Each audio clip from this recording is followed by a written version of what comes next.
प्रिय विद्यार्थियों, नमस्कार।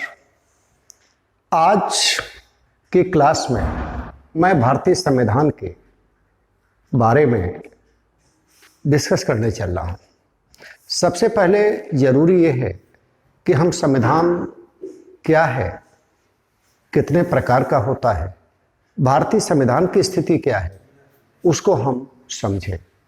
संविधान पर दिया गया ये लेक्चर सभी परीक्षाओं के लिए उपयोगी है, लेकिन मैं इस लेक्चर में इस बात का ध्यान रख रहा हूं कि basically UP TET, super TET, SSC जैसे छोटी परीक्षाओं में भी जो सवाल पूछे जाते हैं उनके लिए ज़्यादा उपयोगी है। साथ ही साथ एसआई की परीक्षाओं में भी संविधान से जुड़े कई प्रश्न पूछे जाते हैं, उनके लिए भी ये एक बेस का काम करे। तो आइए हम शुरू करते हैं। विद्यार्थियों, मैंने कुछ पॉइंट्स लिख रखे हैं, जैसे कि संविधान, जिसे हम कॉन्स्टिट्यूशन कहते हैं। देखा जाए कि ये होता क्या है।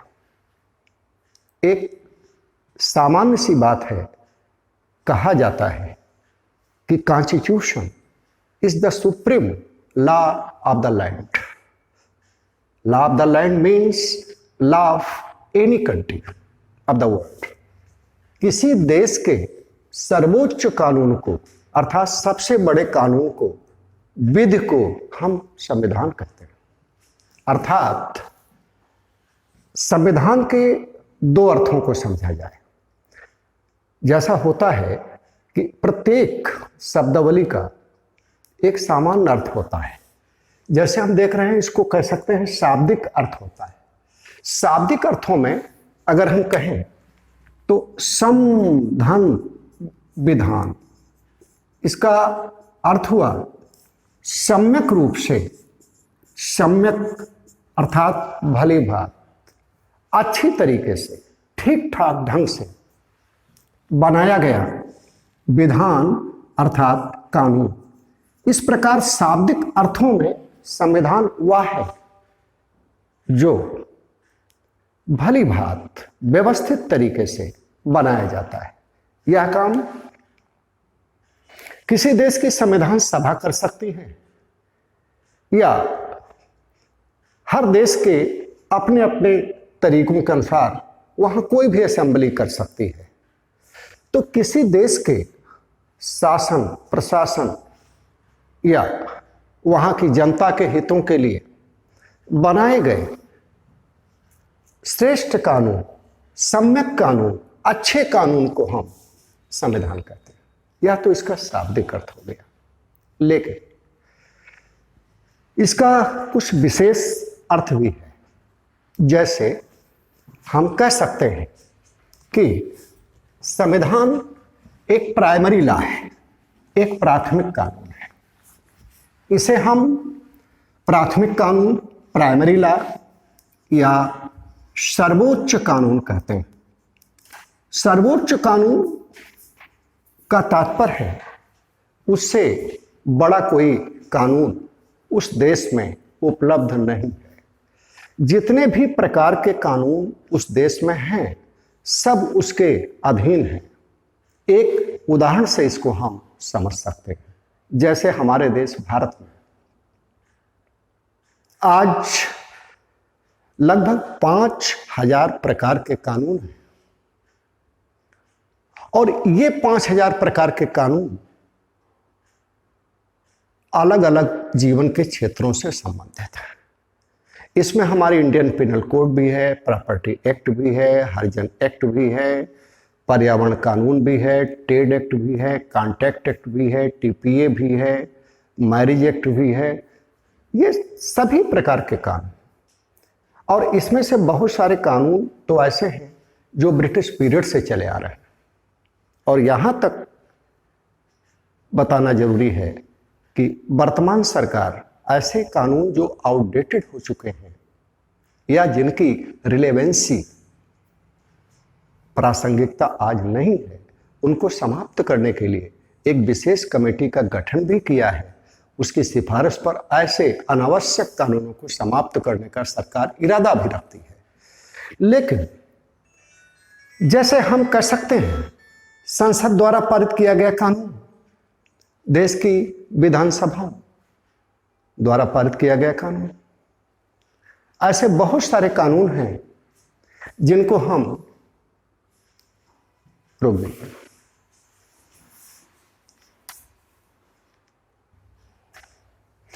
ऐसे कानून जो आज मौजूद हैं, इनका भी अपना विशेष महत्व होता है। ये साधारण श्रेणी के या द्वितीय प्रकार के कानून कहलाते हैं, लेकिन जो एक विशेष संविधान सभा द्वारा तैयार किया गया कानून होता है, उसे हम सर्वोच्च या प्राथमिक का ला कहते हैं। इसे हम मास्टर ला भी कहते हैं, अर्थात ये एक मास्टर कानून होता है। अन्य जो कानून होते हैं इसके महत्व की तुलना में कम होते हैं और इसी के अनुसार काम करते हैं। इसे कुछ विद्वानों ने फादर ला या मदर ला के नाम से भी संबोधित किया है। तो एक प्रकार से निष्कर्ष ये हुआ विद्यार्थियों कि संविधान किसी देश का प्राथमिक कानून है, मास्टर ला है, सुपीरियर ला है, सर्वोच्च कानून है। और अन्य जितने कानून होते हैं उनका दर्जा साधारण होता है, सामान्य होता है। और यह आवश्यक है बताना यहाँ कि जो देश के साधारण कानून होते हैं, जिनकी संख्या अभी हमने बताई कि काफी है, जो संसद और विधानसभाओं द्वारा तैयार किए जाते हैं, इस मास्टर लॉ या संविधान के अनुकूल अनुरूप ही होते हैं। इनके उल्लंघन में या इनके विरोध में नहीं हो सकते। उदाहरण के लिए जैसे भारत का संविधान एक लोकतांत्रिक संविधान है, तब यह आवश्यक हो जाता है कि संसद द्वारा बनाया गया कानून किसी भी क्षेत्र का हो, उसकी मूल भावना लोकतांत्रिक होना चाहिए, अर्थात संविधान का विरोधी नहीं होना चाहिए। तो इस प्रकार विद्यार्थियों आपने समझ लिया होगा कि संविधान किसी देश का सर्वोच्च कानून होता है और हमारा भी एक सर्वोच्च कानून है जिसे हम भारत का संविधान कहते हैं। और इस भारत के संविधान के निर्माता या फादर डॉक्टर भीमराव रामजी अंबेडकर। और यह संविधान 26 जनवरी 1950 से लागू है और इसी संविधान के द्वारा ही हमारा जीवन, हमारा लोकतांत्रिक जीवन, शासन प्रशासन संचालित हो रहा है। तो अब हम बात को आगे बढ़ाते हैं कि संविधान, जैसा कि हमने कहा कि एक विशेष प्रकार का कानून है, तो अगर हम कहें लॉ या कानून को दो वर्गों में बांटा जा सकता है। इस प्रकार वर्गीकरण करके हम समझ सकते हैं कि एक है पहली श्रेणी और दूसरा कानून है दूसरी श्रेणी का। इसको हम प्राथमिक कानून कहते हैं और इसको द्वितीय कानून कहते हैं। तो भैया सतप्रकाश जी आप बताएं कि समझ में आ गया ना? कहने का मतलब है कि जो प्राथमिक कानून है उसको किसे कहेंगे? संविधान को कहेंगे। और जो अन्य कानून हैं उसे हम क्या कहेंगे? द्वितीयक कहेंगे। मान लीजिए कि संसद ने विशेष विवाह अधिनियम कानून बनाया, तो आप बताएं कि वो प्राथमिक कानून होगा या द्वितीयक? अच्छा, द्वितीयक कानून होगा। Very good. कहने का मतलब है कि संसद और विधानमंडल जो कानून बनाते हैं वो द्वितीयक श्रेणी में आते हैं और जो संविधान होता है वो प्राथमिक श्रेणी में आता है। इसका विशेष महत्व होता है। एक सवाल उठता है कि संविधान में होता क्या है? What is described in the Constitution? What is the content matter of the Constitution? किसी संविधान में उस देश की राजनीतिक विचारधारा के साथ साथ उस देश के शासन प्रशासन संबंधी मूल्य, शासन प्रणाली के साथ साथ आम जनता को दिए गए अधिकार, सरकार के प्रकार, सरकार और नागरिकों के मध्य संबंधों का वर्णन होता है। भारतीय संविधान में भी इस बात का उल्लेख कि हमारी विचारधारा एक लोकतांत्रिक विचारधारा है। भारतीय संविधान का उद्देश्य एक लोक कल्याणकारी राज्य के निर्माण की ओर अग्रसर है। भारतीय संविधान के भाग 3 में प्रदत्त मूल अधिकार, जिसे मैग्ना कार्टा भी कहा जाता है, नागरिकों को प्रदत्त एक विशेष अधिकार हैं जो जीवन के सर्वांगीण विकास के लिए आवश्यक है। नागरिकों के अधिकार, कर्तव्यों, नागरिकों राज्य के मध्य संबंधों आदि का विशेष उल्लेख संविधान में होता है। इसके साथ साथ विद्यार्थियों, संविधान में शासन की प्रणाली क्या होगी, निर्वाचन का तरीका क्या होगा, संकटकालीन परिस्थितियों में आपातकालीन उपबंध क्या होंगे आदि अनेक विषयों का उल्लेख होता है। चुनाव आयोग और उनकी शक्तियां क्या होंगी, न्यायपालिका के अधिकार क्या होंगे, सरकार के विभिन्न अंग क्या होते हैं, जैसे कि भारत में सरकार के 3 अंग होते हैं, कार्यपालिका, विधायिका, न्यायपालिका। इनके मध्य संबंध कैसा होगा, इनके अधिकारिता कितनी होगी, इनमें सर्वोच्चता किसकी होगी, सर्वोच्चता होगी भी या नहीं होगी, ये संविधान के अधीन होंगे या संविधान के ऊपर होंगे आदि विषयों का उल्लेख संविधान में होता है। और संविधान के निर्वचन या व्याख्या के लिए एक उपयुक्त अथॉरिटी भी होती है, जिसे हम भारत में सर्वोच्च न्यायालय के नाम से जानते हैं। ऐसा है हमारे भारत का संविधान। तो आइए हम फिर देखते हैं कि जो प्राथमिक कानून होता है, अर्थात संविधान, जिसे हम मास्टर लॉ भी कहते हैं, इसे नष्ट नहीं किया जा सकता। इसका महत्व देखिए, अर्थात संसद इसे समाप्त नहीं कर सकती है, इसमें संशोधन केवल कर सकती है। आसानी से या कह सकते हैं कठिन से कठिन परिस्थितियों में भी इसे नष्ट करने की गुंजाइश नहीं है। हाँ, ये बात अलग है कि अगर संविधान पूर्णतः जनता की अपेक्षाओं पर खरा ही न उतरे और वह इस रूप में न रह जाए कि जनता के हितों की पूर्ति कर सके, तब पर भी संविधान को हमारी संसद नष्ट नहीं कर सकती। तब एक अलग बात है कि जनता क्रांति के द्वारा पूर्णतया संस्थाओं को नष्ट करके नए ढंग से अपने संविधान को बना लें। ये परिस्थितियां बहुत ही आपवादिक होती हैं। लेकिन जो हम द्वितीय श्रेणी के कानून होते हैं, जो संसद का मतलब है केंद्रीय विधायिका, या विधान मंडलों द्वारा बनाए जाते हैं। विधान मंडलों का मतलब है कि जितने हमारे भारतीय राज्य हैं सबके पास एक विधायिका है। आज मौजूदा समय में 28 राज्य हैं और 2 केंद्र शासित प्रदेश ऐसे भी हैं जिनके पास अपनी विधानसभा है, जिसमें दिल्ली और पांडिचेरी आती है। ये कानून बना सकते हैं। तो मैं ये कह रहा हूं कि संसद द्वारा बनाया गया कानून और विधानमंडल द्वारा बनाया गया कानून समाप्त किया जा सकता है, संशोधित भी हो सकता है, नष्ट भी किया जा सकता है। इसने बनाया है, इन्हीं लोगों ने बनाया है, ये समाप्त कर सकते हैं, लेकिन इसे समाप्त नहीं किया जा सकता है। हाँ, ये कह सकते हैं कि संसद द्वारा संविधान में संशोधन किया जा सकता है। कहाँ तक किया जा सकता है, संक्षेप में बता दूं। जैसा कि Keshavananda Bharati versus state of Kerala में सुप्रीम कोर्ट ने एक ऐतिहासिक फैसला दिया था कि बेसिक स्ट्रक्चर को छोड़कर पूरे के पूरे संविधान में संशोधन किया जा सकता है।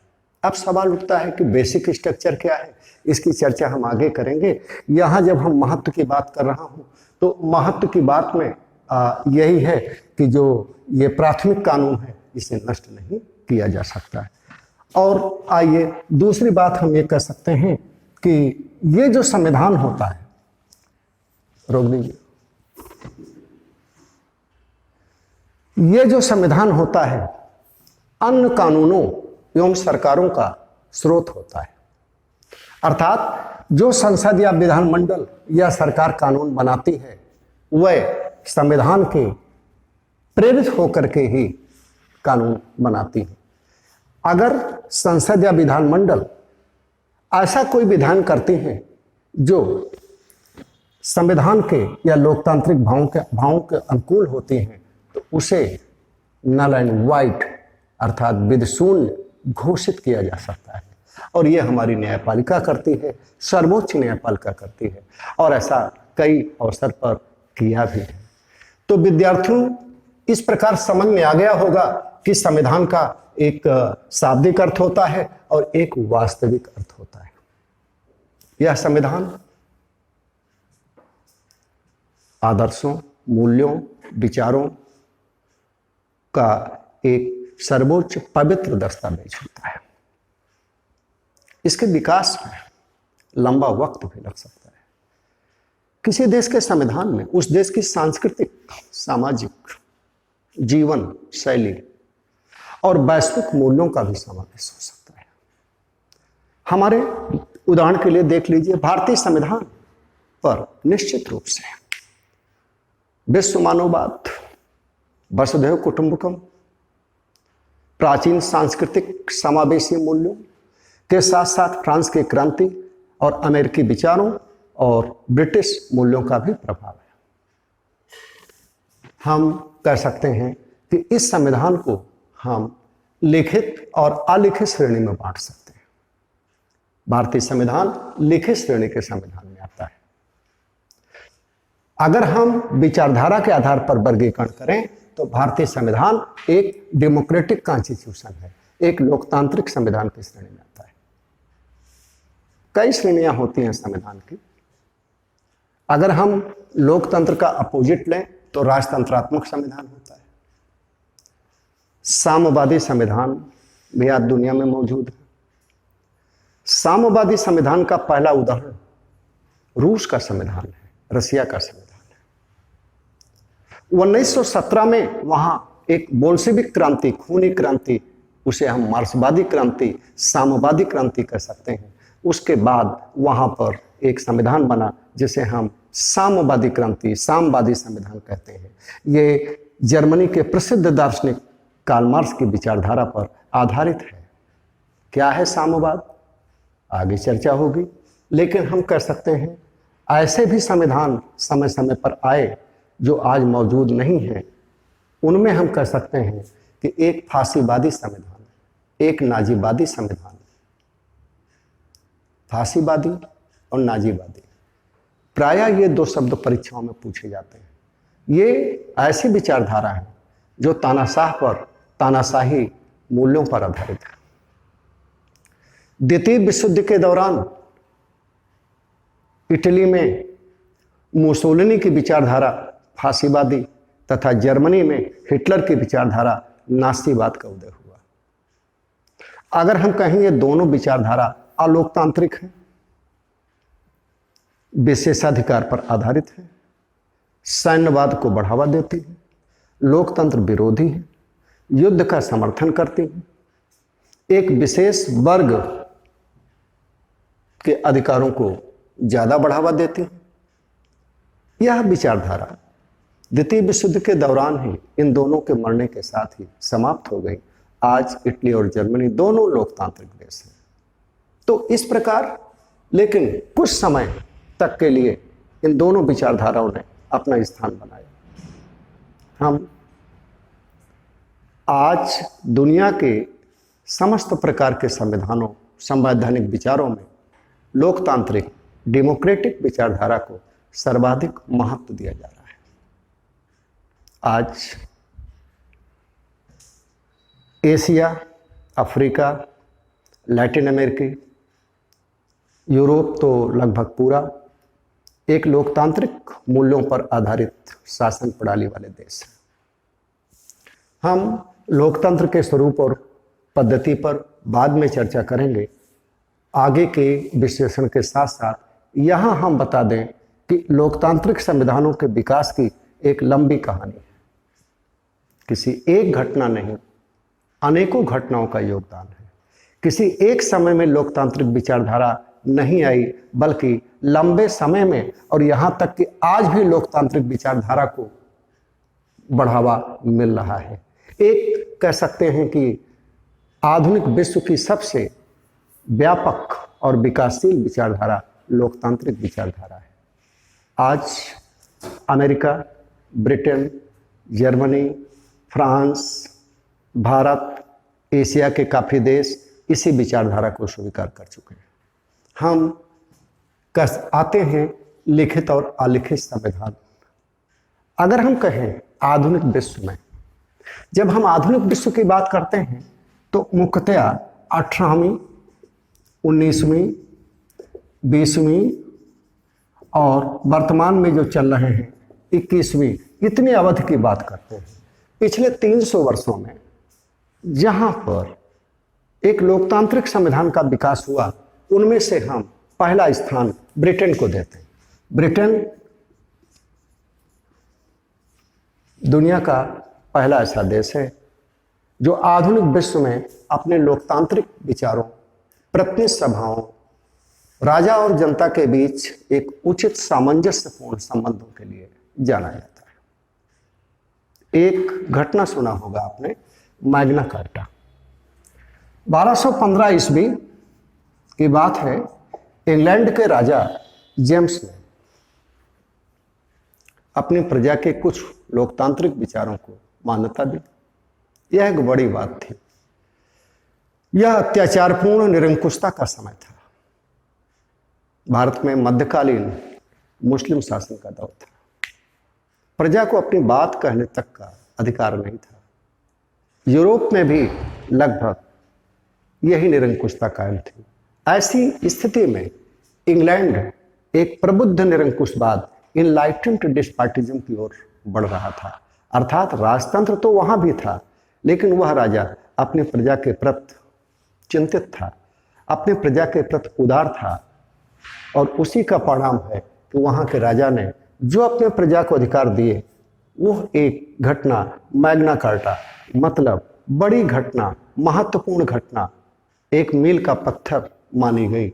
और यहीं से माना जाता है इंग्लैंड में संसदीय और लोकतांत्रिक मूल्यों का विकास शुरू हुआ, जो 1921 ईस्वी तक जारी रहा। और बीच में अगर हम कहें 1688 ईस्वी में एक गौरवपूर्ण घटना हुई, ग्लोरियस रिवोल्यूशन हुआ, ब्लड लेस रिवोल्यूशन हुआ, रक्तहीन क्रांति हुई। अर्थात जनता को जो अधिकार दुनिया के अन्य हिस्सों में खून बहाकर मिल रहा था, वो वहां के प्रजा को राजा द्वारा दिया गया। अर्थात इंग्लैंड में राजा ने अपनी निरंकुश शक्तियों को धीरे धीरे प्रतिनिधि सभा या प्रजा के भीतर सौंप दिया। इसलिए इंग्लैंड को कहा जाता है आधुनिक लोकतंत्र के विकास में उसका बड़ा योगदान है। साथ ही साथ हमको यह समझाने में सहायता मिल रही है कि इंग्लैंड में जो एक संविधान का विकास हुआ, लंबे समय में हुआ, परंपराओं से हुआ, राजा द्वारा अपने अधिकारों की घोषणा के क्रम में हुआ, इसलिए वहां पर धीरे धीरे एक अलिखित श्रेणी के संविधान का विकास हुआ। इसीलिए माना जाता है कि दुनिया का पहला अलिखित, और कह सकते हैं अलिखित, मुख्यतः ब्रिटेन का ही संविधान है। दुनिया का अलिखित संविधान ब्रिटेन का है, और ब्रिटेन का संविधान विचारधारा के आधार पर एक लोकतांत्रिक संविधान है। और चूंकि भारत पर भी ब्रिटेन का शासन रहा, 190 वर्षों तक ब्रिटेन पर राज किया, और समय समय पर ब्रिटेन की विचारधारा और मूल्यों से भारत पर प्रभाव पड़ा। जो इंग्लैंड में घटना घटती, वहाँ कंजर्वेटिव और लिबरल पार्टी के गवर्नर जनरल या प्रधानमंत्रियों के निर्णयों में उन मूल्यों का प्रभाव भारत पर पड़ा, भारत के कानूनों पर पड़ा। भारत के कानून उदार और कठोर हुए, और भारत में संवैधानिक विकास का एक सिलसिला शुरू हुआ। कहा जा सकता है कि ब्रिटेन के संवैधानिक विकास का भारत के संवैधानिक विकास पर प्रभाव पड़ा।